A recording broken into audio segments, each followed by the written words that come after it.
Okay, welcome back once again, Chemistry 3202 review. This is a very important lesson here. This is Unit 4, Section 1, Lesson 3, Balancing Redox Reactions.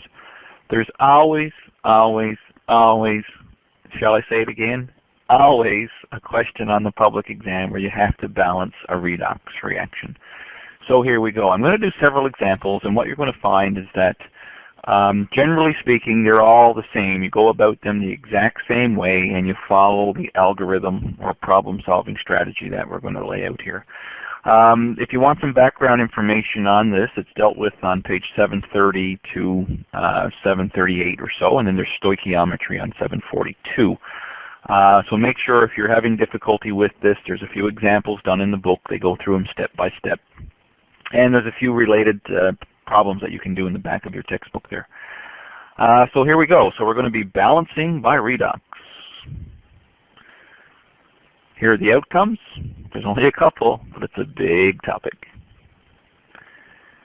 Okay, the very first thing we want to look at here is we want to make sure that before we go about this procedure of balancing by redox, we want to make sure that the reaction, therefore, is indeed a redox reaction.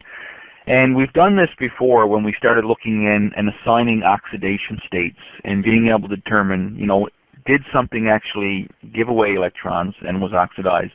And was there something else in the equation that actually accepted electrons and was reduced? So remember, we need both situations here in order to have a redox reaction.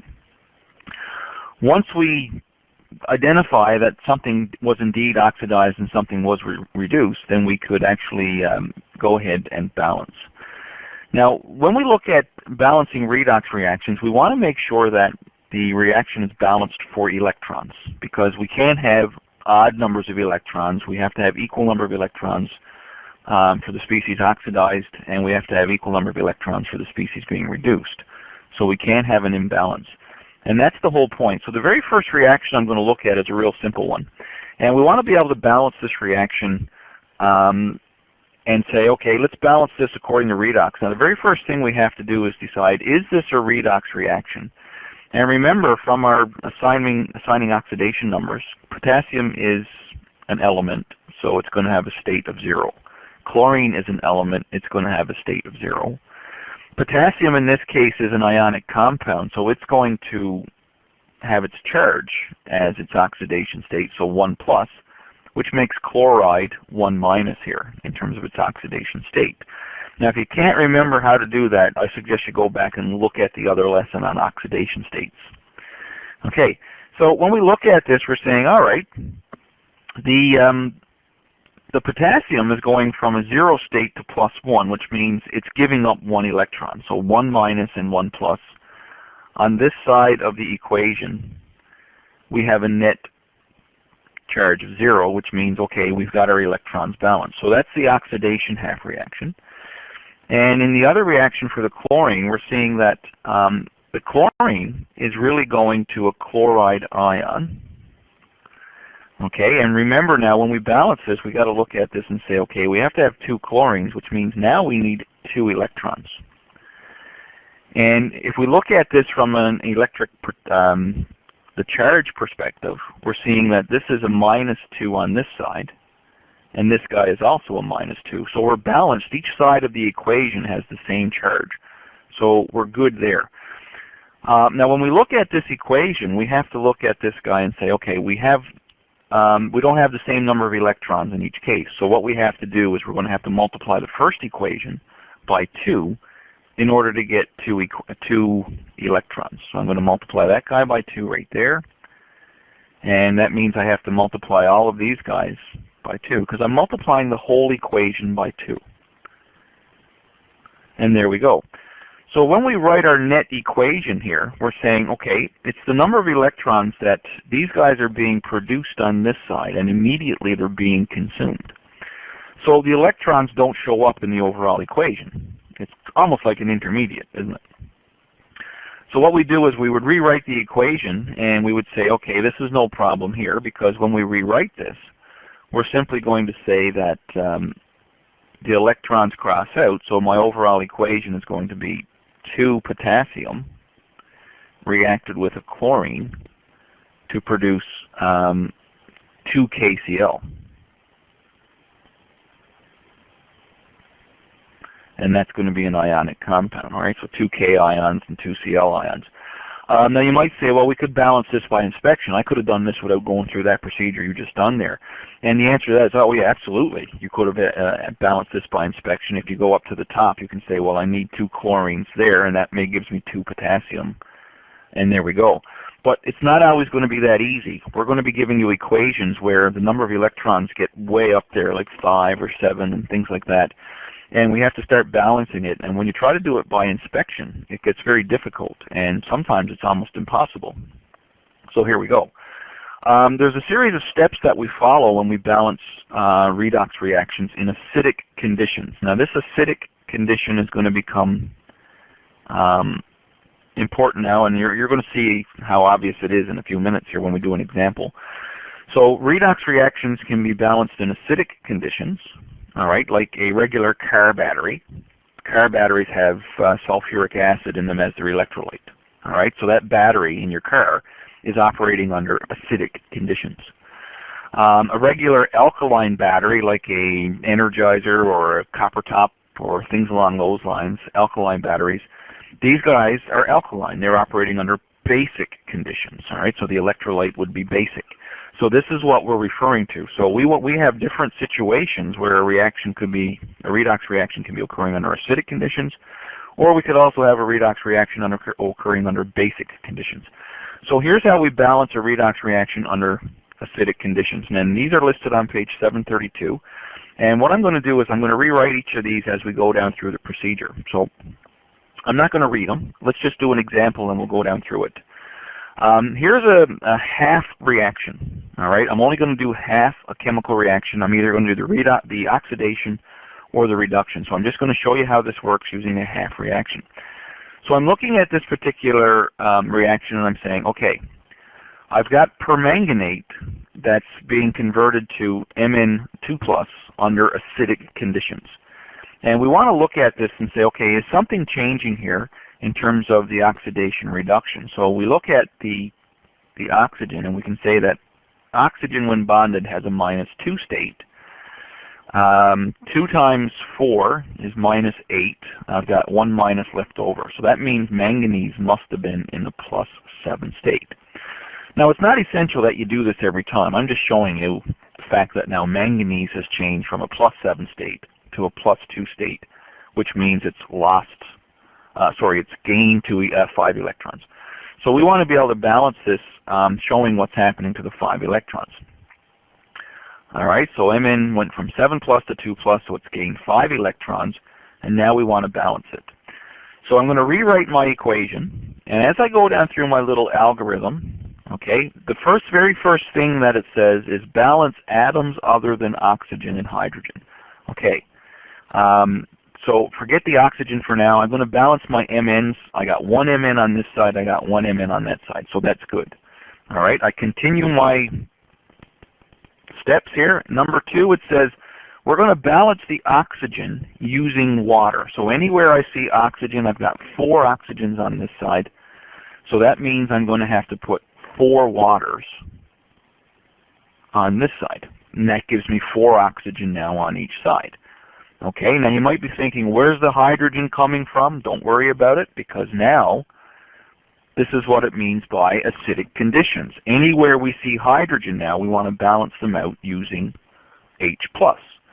So in this particular example, by putting 4 waters on the right, that now gives me 8 hydrogens. So I have to cancel them out by putting 8 hydrogens on this side, which makes this now acidic conditions. Okay, the next thing I do here now is I say, okay, we've got some charges floating around here, and I need to somehow balance these charges. And in order to balance charges, I'm going to add negatives to one side or the other. And I'm going to do that by adding electrons. So if I look at this particular question, this particular half side right here, I've got +8 and a -1 for a net of +7.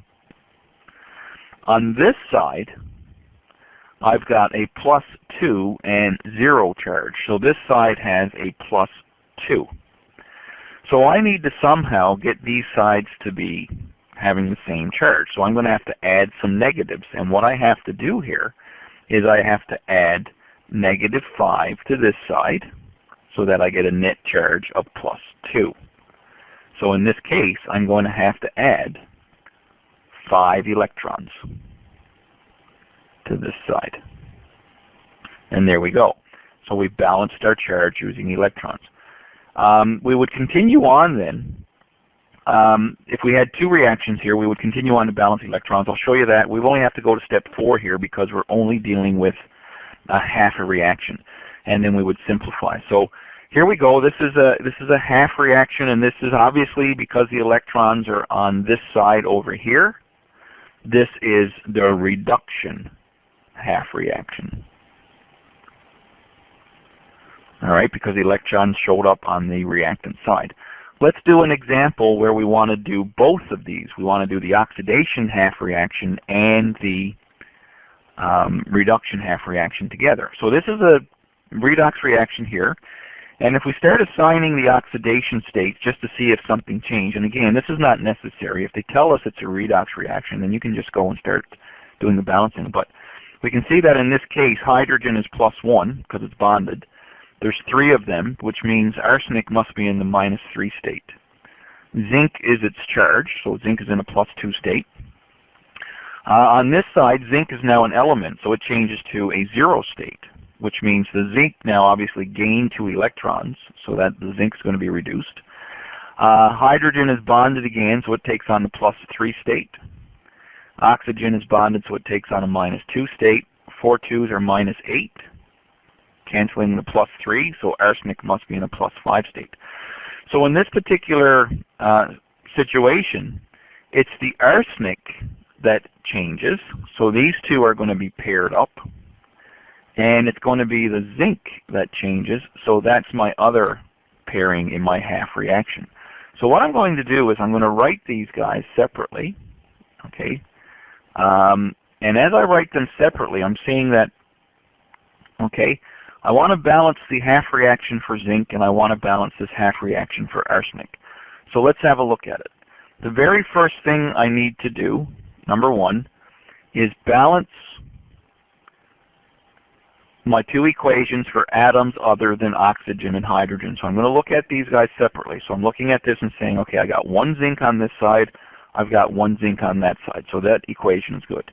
In this equation, I've got 1 arsenic on this side, and I've got 1 arsenic on that side, so arsenic is good. Okay, now I go to my second step. I want to balance my oxygens using water. Now in this case, in this first step right here, there is no oxygen, so I don't do anything to it. In the second equation, I've got 4 oxygens on this side, which means now I have to add 4 water to this side right here, because now I've got 4 oxygens on each side. Now you might say, well, that's fooling up the hydrogens. Okay, don't worry about the hydrogens. We're going to take care of them now in a sec. Okay, step 3, balance your hydrogens using H+. Okay, now the first equation, there is no hydrogen. So again, we don't have to do anything to the first step. In the second equation, we've got a lot of hydrogen going on here. So what I need to do is somehow look at these and say, all right, on this side, I've got 8 there and 3 there for a total of 11 hydrogens. On this side, I've got 3 hydrogens. So I need to add 8 hydrogens to this side because I need 11 on each side. So there we go. So I'm adding 8 hydrogen there. Okay, let me just get rid of this. The next thing we do is we start balancing each equation for charge. And I'm going to do that by adding electrons to each equation. So in the first reaction, I've got +2 on this side and 0 on this side. So because of that, I need 0 on both sides. So I'm going to add 2 electrons here. And that gives me -2. So -2 and +2 equals 0. So we've got the first equation balanced for charge. I'm going to get rid of the 2's. There we go. Now we look at the second equation and we're saying, okay, what's the charges going on here? Well, water is 0, and ASH3 has a 0 charge. So this side of the equation in the second step is 0. And if I look at this equation, I see 0 charge here and plus 8. Now again, I can only add negatives. So I want both sides to be the same, so that means I'm going to have to add a negative 8 to this side. So I'm going to add 8 electrons. Okay? Now the important thing here is if you're doing this correctly, one reaction should be oxidation and the other should be reduction. And in this case, that's what we have done. This equation is oxidation, because electrons are being produced. This equation is reduction because electrons are being accepted or consumed. There we go. Okay. What do we do next? Well, we're looking at these two equations and we're saying, all right, now we want to somehow make sure that the electrons are equal. We can't have 2 electrons being accepted and 8 being produced. You know, what's happening to the extra 6? So we have to account for all the electrons. So I'm looking at this particular equation and I'm saying, all right, what we need to do here now is multiply the top equation by 4 so that we have 8 electrons in both equations. So I'm going to multiply the top equation by 4. I multiply the electrons, I multiply the zinc 2+, and I multiply the zinc metal as well. So what I need to do here now is rewrite my equations taking into account that I just multiplied the top equation by 4. I didn't have to do anything to this equation in this case because I've already had 8 electrons here. So there we go. So what we're going to do here now is we're going to say, okay, let's combine these equations and simplify them. And what we mean by simplify is kind of like we were doing with intermediates and mechanisms in reaction rates. Remember when you used to look at which ones were the intermediates and you crossed them out? Because anything that shows up on opposite sides of the equation, we want to cross out those. And in this case, it's only going to be the electrons that cross out. So there we go. So the electrons are not going to show in the overall equation. And when we rewrite this, we like to rewrite it in the order in which it was given up above. So I'm going to write the arsenic ASH3 first. Okay, so I'm just going to drop this down. And I rewrite this. And there's my equation. All right, so I drop it down and rewrite it. Now, if you've done this correctly, you should be able to check your equation, and 2 things should check out.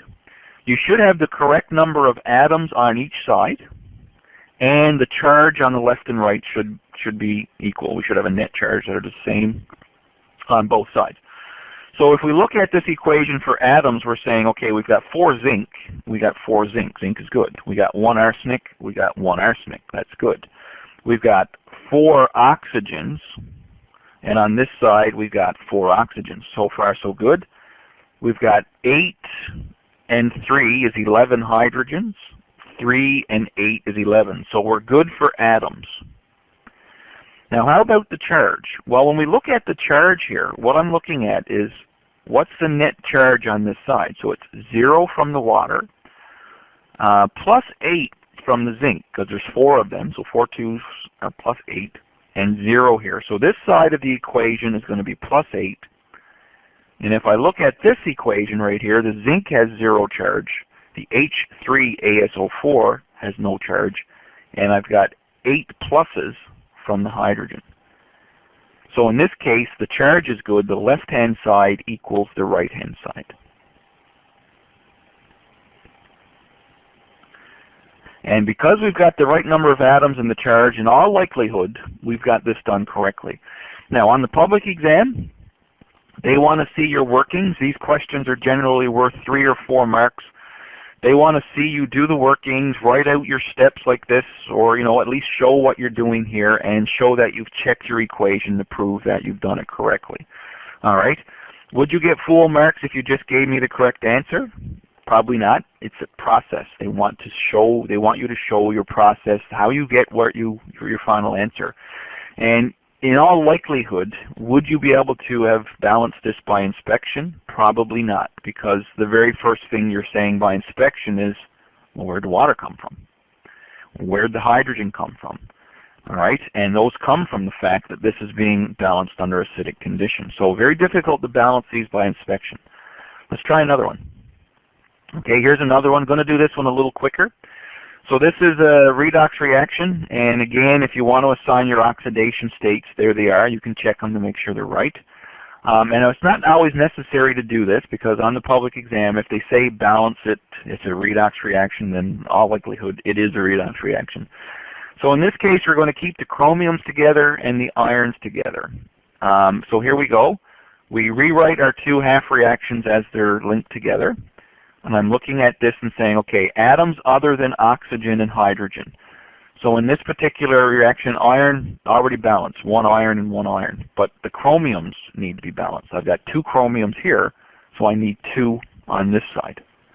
So I put a 2 in front of that one. Okay, so far so good. Number 2, I'm going to balance my oxygens using water. Now in the first equation, there is no oxygen. We don't have to do anything.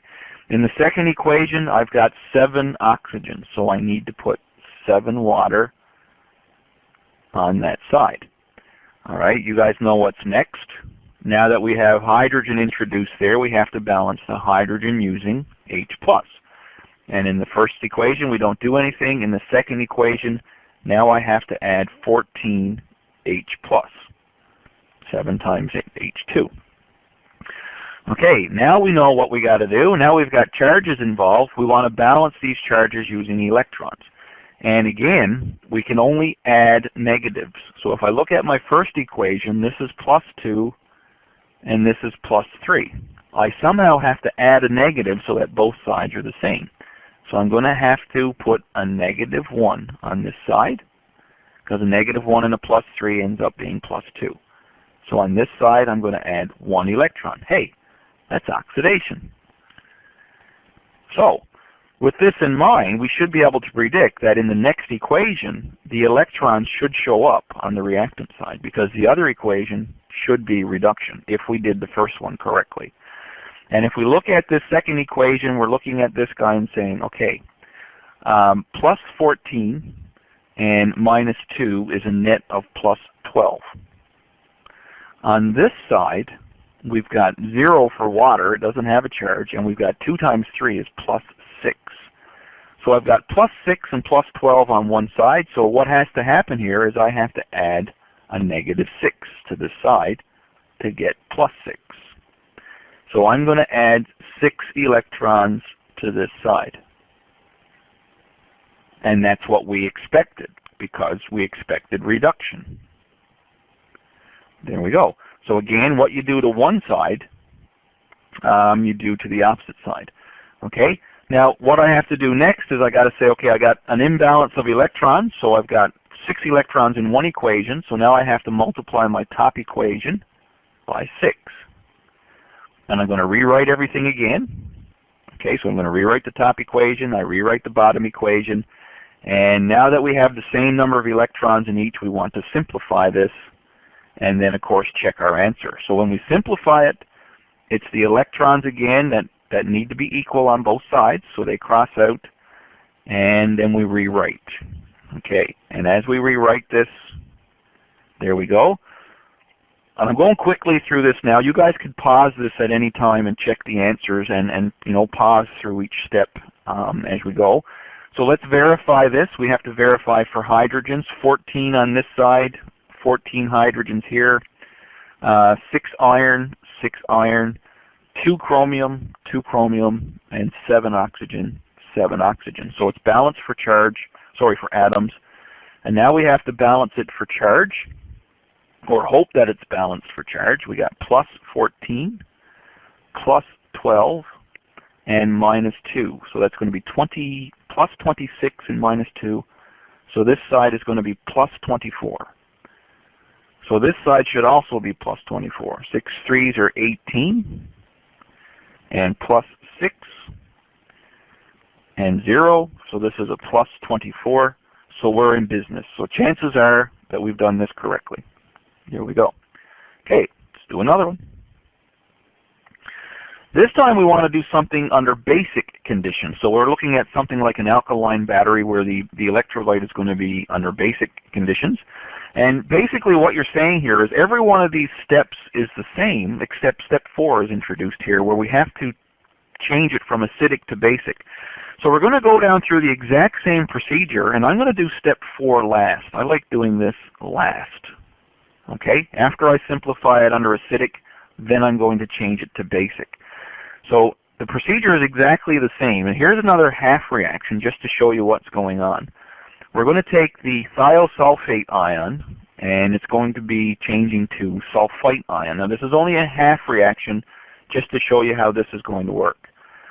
So once again, we can look at the oxidation state here, and sulfur is going from +2 to +4. And in this case, the oxygen is -2. 3 2s are 6, with 2 left over. That's 4, so this guy's going to be +2.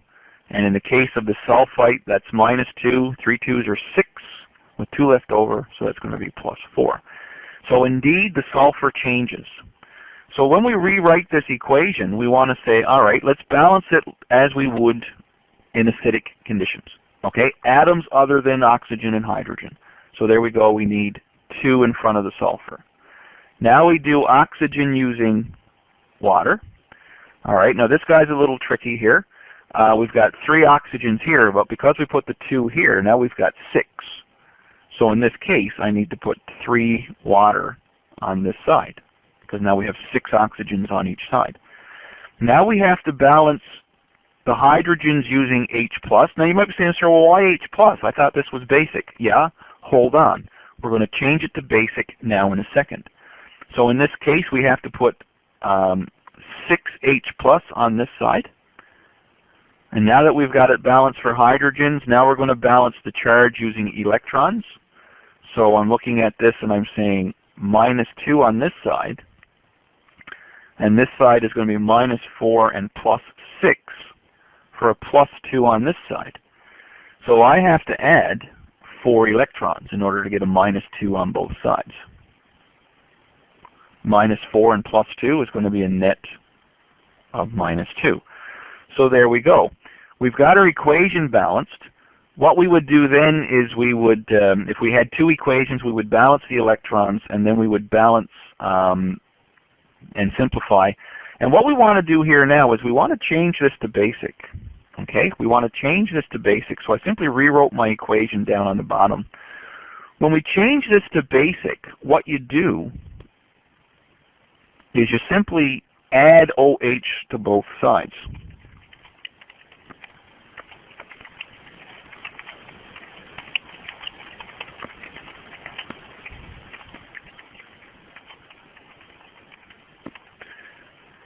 Okay, and what I mean by that is we look at the acidic conditions and I say, okay, I'm going to add 6 OHs here because these guys are now going to chemically react to produce 6 water on this side. But just like in mathematics, if I don't want to do anything to my equation, I add the same amount to both sides and they would cancel out. So what I'm going to do now is add 6 OHs to this side. And by doing so, I have to take into account that now my waters are going to cross out on this side, and I'm going to be left with 3. So when I rewrite this, I have my equation changed to basic. You notice that the acid disappeared because it was neutralized by the base on this side. I turned it into water. My water's canceled now. And I've got 6 OHs on the reactant side, which means now I've got this oxidation reaction, or half reaction, balanced under basic conditions. And there we go. So let's do a full problem here and see if we can do these. All right, so this is an equation we're going to balance under basic conditions. I've already assigned the oxidation numbers. You guys can check these out to see if you're correct. And we notice now that in this particular situation, the manganese went from +7 to +4, and the carbon went from +2 to +4. So we can see that the manganese is changing and the carbon is changing. The nitrogen stays the same. Now, if you're trying to assign the oxidation numbers for CNO-, what you're looking at is carbon is going to make 4 bonds here, and the nitrogen is going to pick up an extra electron here to be minus. Okay, so that's going to account for the minus charge on that. And what we do is we look at the electronegativity. Since nitrogen is the strongest, nitrogen is attracting all of these electrons. So nitrogen brings 5, and it's attracting 8. So nitrogen has a -3 state. Oxygen always attracts the 2. So oxygen is -2 when bonded. And because there's a charge left over, that makes carbon +4. Anyways, not here nor there. Don't worry about this. We know that this is a redox reaction because manganese changes and the carbon changes. So we want to balance this under basic conditions. Okay, we're going to balance atoms other than oxygen and hydrogen. Okay, so manganese is good, carbon is good, nitrogen is good. We don't have to do anything. Step 2, oxygen using water. All right, oxygen is in both equations. The top equation, I've got 4 on this side and 2 on this side. So in this particular example, I'm going to have to add 2H2O to this side.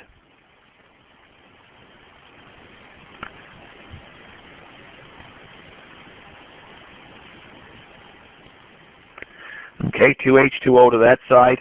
And in the second equation, I've got 1 oxygen on this side, so I'm going to add 1 water on this side. And you notice what happens here. Whatever I do to one side, generally I do to the opposite side in the other equation.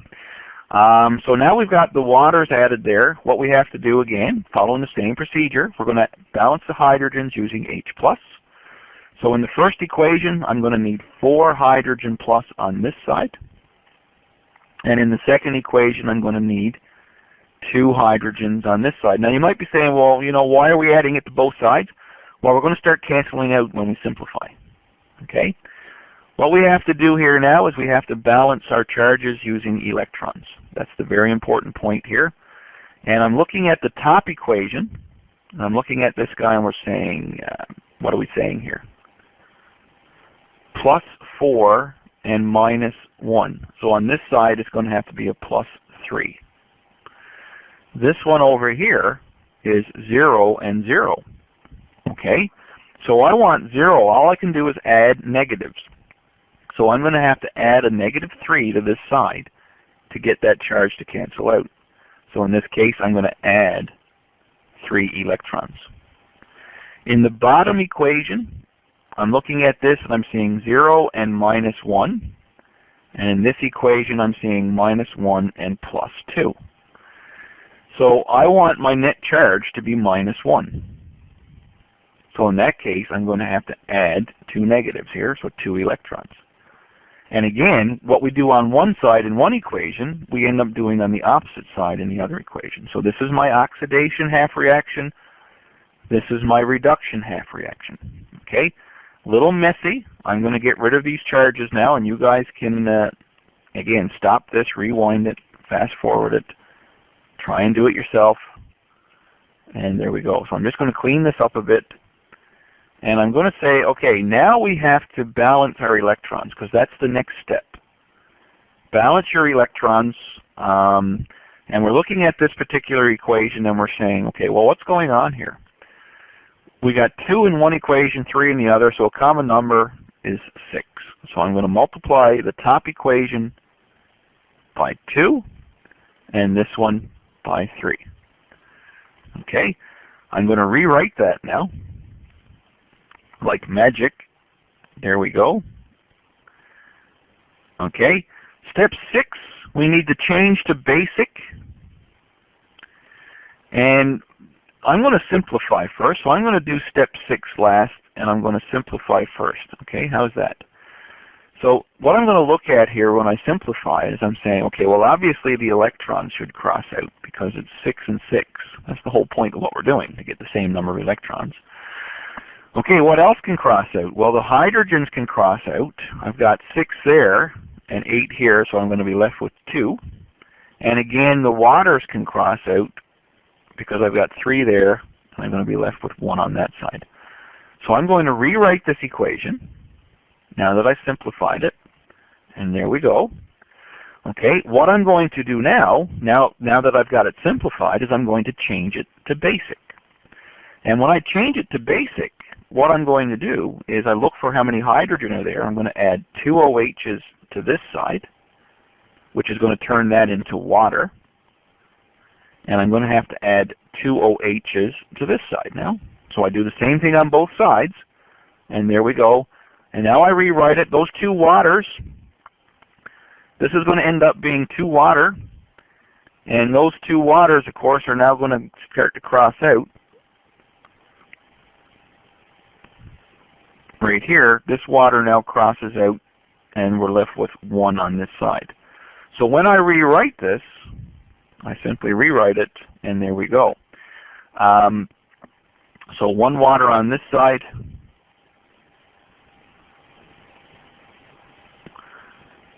and 3 CN. So let's check it to see if we're correct. So we want to verify this. Okay, so we verify it for atom. 2 hydrogen, 2 hydrogen. 1 and 8 is 9 oxygen. 3 and 4 is 7, 8, 9 oxygen. So we're good there. 3 carbon, 3 carbon, 3 nitrogen, 3 nitrogen, 2 manganese, 2 manganese. So we're good for atoms. The question is now, are we good for charge? And if we look at the charge here, we're going to be 0, -3, -2. So this side is going to be -5. We look at this side, -3, 0, -2, we're -5. So we're good. All right. Basic conditions, again, do the exact same thing. Do it as acidic, acidic, acidic, acidic. Simplify it. Once it's simplified, change it to basic by adding hydroxide to both sides. Okay. Here's another one. I'm not sure how much time we're running into here, but here's another example. And again, you can pause your screen now, see if you can balance this one, and then you can check the final answer to see if you get what I get. So here we go. We're going to balance this under basic, and again, it's the chlorines that are changing and the nitrogens that are changing. You don't necessarily have to do that. We know that the chlorines are going to be grouped together. We know that the nitrogens are going to be grouped together. Okay, so here we go through our algorithms. Atoms other than oxygen and hydrogen. Chlorine is good. Nitrogen is good. We do our oxygen using water. So in this case, again, I'm going quick. You guys can pause it at any time.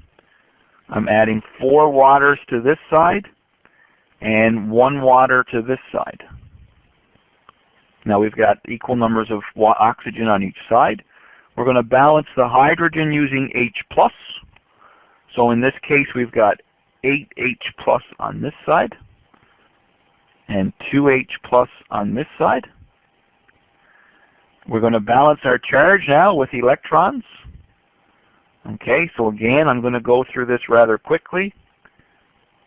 This is going to be +8 and -1 for +7.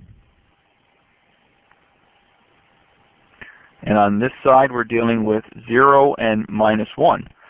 So I have to add negatives. So the only way I can get -1 is if I add 8 electrons to this side. Right? -8 and +7 is a -1. There we go. Okay, for the bottom equation, I'm looking at 0 and 0. So this side is 0. This one here is -1 and +2 for a +1. So I'm going to have to add 1 electron to this side to get it to be 0.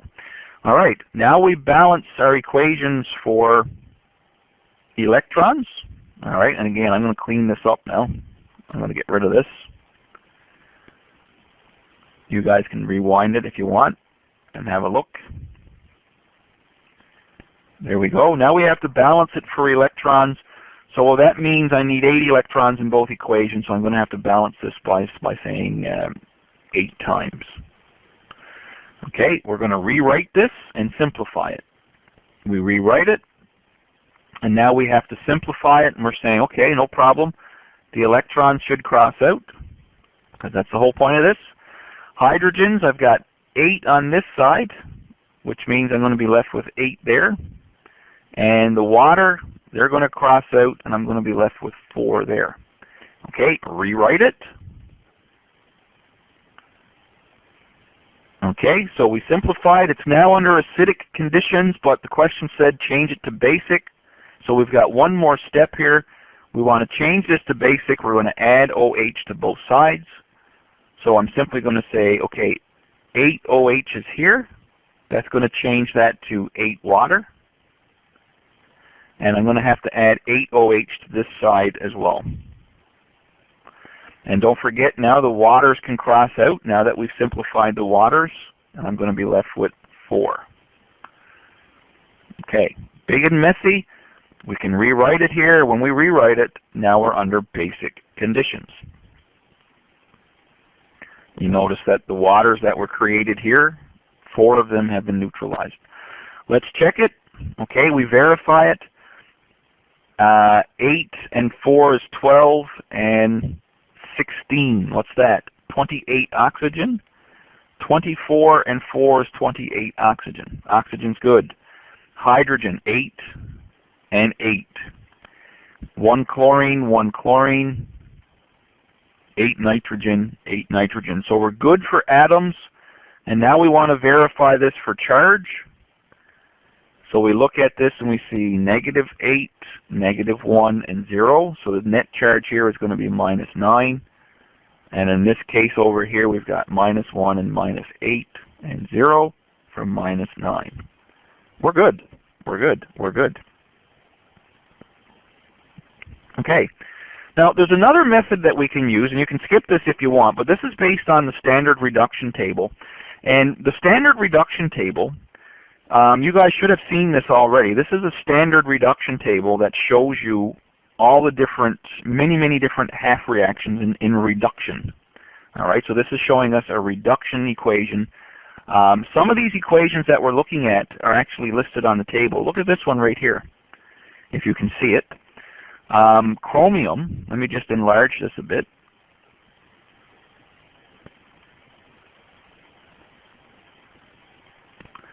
Okay, so here we got a reaction of chromium, Cr2O7 being reduced to produce chromium 3+. Sure, didn't we already see one of these equations? So I'm going back and see where the one with chromium is. And there it is. Cr2O7 goes to Cr3+. That's the equation right from the standard half reaction. So I can check to see if I'm doing this right by looking at my half reaction table to see if I've got it balanced according to the way they have it there. And it is. Okay, we want to check again. Look, 6, 14, 1, 2, and 7. 6, 1, 14, 2, and 7. Look at that, it's balanced. Here's the permanganate one we did a little while back as well. Right, MnO4- going to Mn2+. That was one of the first ones we did. There's your half reaction. It's balanced. Now, not all of the reactions are on your table. Okay, some of them are, but once you start using the table in the next section that you already should have been doing, some of these reactions should start to become familiar to you, so you can check your table to see if you have the half reaction balance property. And again, this is the half reaction for reduction. This is a standard reduction table for half cells. So you're not going to find the entire chemical reaction balance for you, but you will find some of the half cells. All right. For instance, there's the iron one we just did. Look, iron 3+ going to iron 2+, 1 electron. Okay. So you can use this table to help you out. Now, there's another way we can balance reactions by redox by using the half reaction table. And I'm going to show you this, and hopefully it'll make sense when you do the next couple of lessons here. But just to show you how it works, okay, we're going to put some zinc metal in some aqueous chromium sulfate. So this is kind of like how we balanced Bronsted-Lowry equations for acids and bases. I'm simply looking up zinc on the table and saying, okay, zinc metal is zinc metal. Chromium sulfite is an ionic compound, so it's going to be 100% dissociated. So it's going to produce chromium ions, sulfate ions, and we're going to get some water here because of the fact that it's aqueous. Okay, we rewrite these guys, and now I look up my table and I'm saying, okay, are these guys oxidizing agents or reducing agents? So when I look up my table for zinc solid is way down here on the table. Zinc solid right there, and it's on this side of the table, which makes it a reducing agent. Okay, so it's a reducing agent. So what I'm going to do then is I'm going to list each of these, and I'm going to say, okay, zinc is a reducing agent. I look for chromium 3+, and I find that it's on the oxidizing agent side. I look for sulfate, okay, and it too is on the oxidizing agent side. Okay, and I look for water, and we find water on both sides here. Okay, water can be a reducing agent as well. All right, and what we do here for our equation is we're simply saying, okay, which one is the strongest oxidizing agent? So I go to my table, and I'm finding chromium right there as an oxidizing agent. Sulfate is right there as an oxidizing agent. And lo and behold, we find water down here as an oxidizing agent. So the strongest one is the one that's highest on the table. So in this case, sulfate is higher than chromium, and it's also higher than water. So this is the one that's going to be my reduction reaction. So I'm simply going to rewrite this from the table. Okay? When I consider zinc, zinc is right here. This is a strong reducing agent. The strong one is on the bottom, and I compare that to the position of water, and water is found up here. So zinc is a stronger reducing agent than water. So what I do is I simply rewrite my equations using this guy as my strongest oxidizing agent and this guy as my strongest reducing agent. So that's the two that chemically react. Okay, and I can write these from the table. What's going on here? Okay, so I can rewrite these from the table. I'm just going to rewrite them, and I'm going to say zinc solid goes to zinc 2 plus 2 electrons.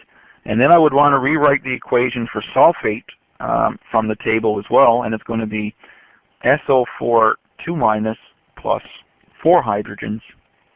And I'm writing this right from the table as a reduction equation to produce H2SO3 and H2O. So when I rewrite this, it's already under acidic condition, so it's going to be zinc solid plus the sulfate ion plus 4 hydrogens. It's balanced for electrons. 4 hydrogens. Okay, something weird's going on with my pen here now. 4 hydrogens. And that's going to produce my zinc ions and the hydrogen sulfite and water. There we go. Okay, so what I've done here is I've balanced this entirely from the redox table, and I simply have to make sure I've got the same number, the correct number of electrons. In this case, it worked out. So that's using the standard reduction table. Make sure you look at the table. If this type of question was given to you, then you could easily answer it by using your redox table by picking the strongest oxidizing agent, strongest reducing agent. This is going to become more sense when we do the next section, all right? But for now, this is another way you can do it. Okay. Here's another type of question that we want to be able to look at. And okay, what we're looking here is we want to be able to do some stoichiometry on this particular question. And it's a redox reaction. So the very first thing you'd have to do here is balance this under redox. And then you're going to do the stoichiometry on this. Now, something's gone wrong with my whiteboard here, so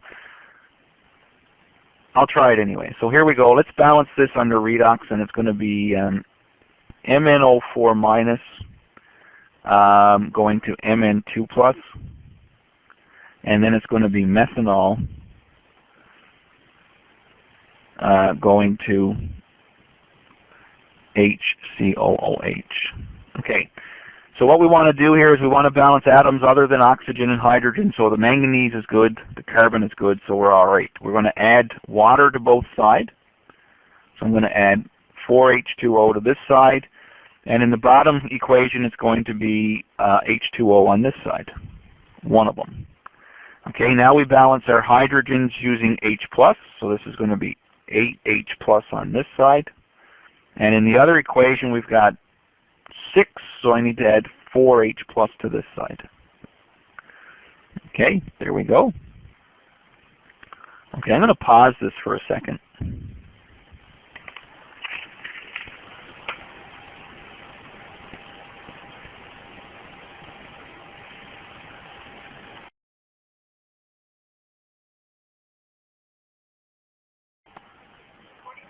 Okay, here we go. A little bit of time-lapse photography here now. Same question. We're looking at this question and I'm saying, okay, I've already got it balanced for you. So what you guys can do here is try to balance it yourself to see if you can get the answer that I've got there. All right. And what we're going to do here now is the numbers that are given to us, we want to do some stoichiometry in Part B. And basically what's happening here is we're saying that we've given you a volume of permanganate. The volume of permanganate was given here. It's 3.25 milliliters. Don't forget to change that to liters. We also gave you the concentration of permanganate ions. And we've given you the volume of methanol that was in the blood sample. All right, so it's a 3 ml blood sample. So we're trying to figure out the concentration of methanol in the person's blood. So now that we have it balanced by redox, we can see the mole ratio here is a 4 to 5 ratio. Okay, and you would never have balanced this by inspection because you had to take into account the hydrogen in the water and all that.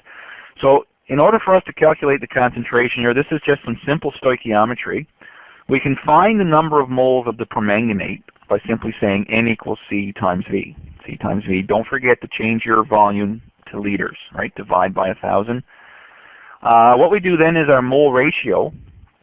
And the mole ratio simply works like this. It's saying it's the number of moles of methanol, the one that we're looking for here, is going to be the number of moles of permanganate, what I just found, multiplied by the required moles divided by given. So in this case, what's required is the 5. We're requiring 5 moles of methanol, and we're given 4 moles of permanganate. So the ratio is 5 over 4.